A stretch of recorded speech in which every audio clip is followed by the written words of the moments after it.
Hey everyone, welcome back. In this video, I'm going to explain Amazon EKS Auto Mode. And you know why this matters? Because managing Kubernetes worker nodes is often the single most time-consuming part of running EKS.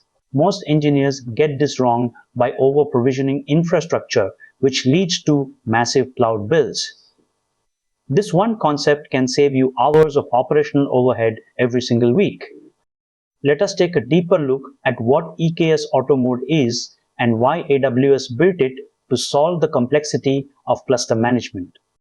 Specifically, we will cover the pain points of traditional node groups, the internal architecture of Auto Mode, and the exact steps to get the cluster running.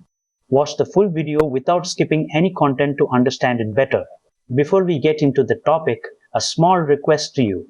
I have already uploaded many technical videos on different technologies and tools.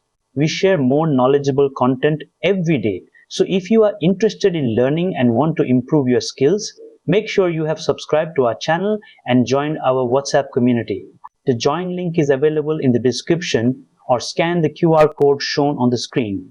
Let us get started. So why is manual node management such a bottleneck? Think about the operational burden. You have to select the right instance family, configure autoscaling groups, and tune your cluster autoscaler.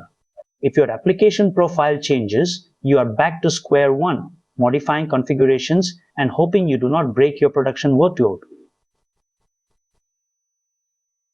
It is a constant game of catch-up. So what is EKS Auto Mode exactly? It is a managed compute experience where AWS handles the heavy lifting of node provisioning. Imagine you are running an e-commerce site. With manual nodes, you are the one building the power plant, deciding how many generators to turn on and hoping you don't have a blackout. With Auto Mode, you just consume the compute. The infrastructure scales based on your actual pod demands, not just generic CPU and memory triggers. Here is how it works internally. When you deploy a pod, the Kubernetes scheduler identifies that there is no space on existing nodes. The EKS Auto Mode controller intercepts this event. It then automatically provisions the right amount of compute capacity to satisfy that pod's requirements and then cleans it up when the pod is deleted. It is a seamless loop between the scheduler and the cloud provider's API. Before we run any commands, ensure you have the right tools. Check your AWS CLI version with the version flag. Verify kubectl is ready by running the version command. If you are on a Mac or Linux, use your terminal. On Windows, use PowerShell or command prompt. Ensure your AWS profile is set up correctly so the tools can communicate with your account. Take a moment to review each point shown on screen. To create the cluster, we use the eksctl command with the Auto Mode flag. This tells AWS to bypass the manual node group configuration and enable the automated compute controller. This command will take several minutes as it provisions the control plane and sets up the necessary IAM roles for the Auto Mode controller to function. Once the command finishes, you will see a success message indicating the cluster is ready. This confirms the control plane is active and the Auto Mode controller is watching your namespace for new pod deployments. Now let us see it in action. We create a deployment with 5 replicas. Because we have no nodes initially, the pods will show a pending status for a brief moment. Watch the output as the Auto Mode controller detects these pending pods and instantly provisions the necessary compute capacity to run them. You do not have to create a single node group. Within seconds, the pods transition from pending to running. The controller has successfully provisioned the underlying infrastructure without any manual intervention on your part. This is the power of a truly reactive infrastructure. In production, you should always define resource requests. Even with Auto Mode, the controller needs to know the footprint of your containers to provision the right instance size. By setting these requests, you ensure that Auto Mode can bind pack your pods efficiently onto the most cost-effective instances available.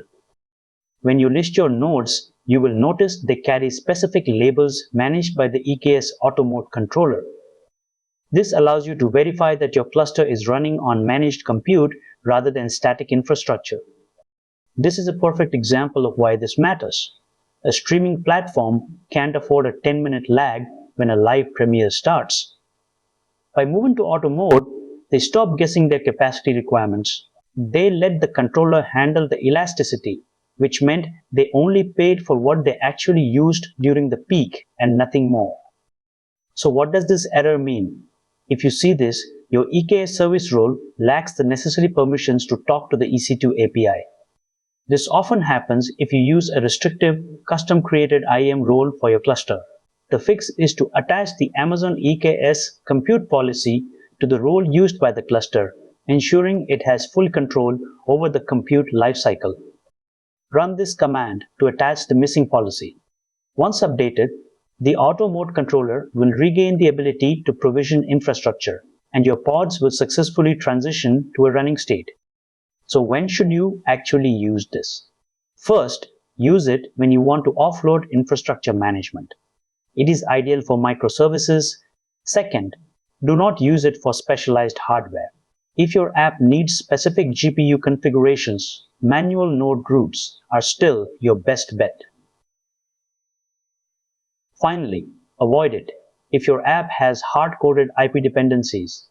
Use these criteria to decide if this tool is right for your situation. You now know how EKS Auto Mode simplifies cluster compute. Remember to define your resource requests clearly. Use Auto Mode to reduce operational waste. And finally, trust the controller to handle the scaling lifecycle. If you follow these, you will have a much more stable production environment. I believe this video will definitely be a useful video. If you liked the video, please do like and hype the video. Also share it with your friends and groups. It may be useful to somebody else. If you have any doubts or any requests, please let me know in the comments. Make sure you have subscribed to stay updated for our regular videos. Join our WhatsApp community using the link in the description because we share more knowledgeable content every day. Thank you for watching. See you soon in the next video.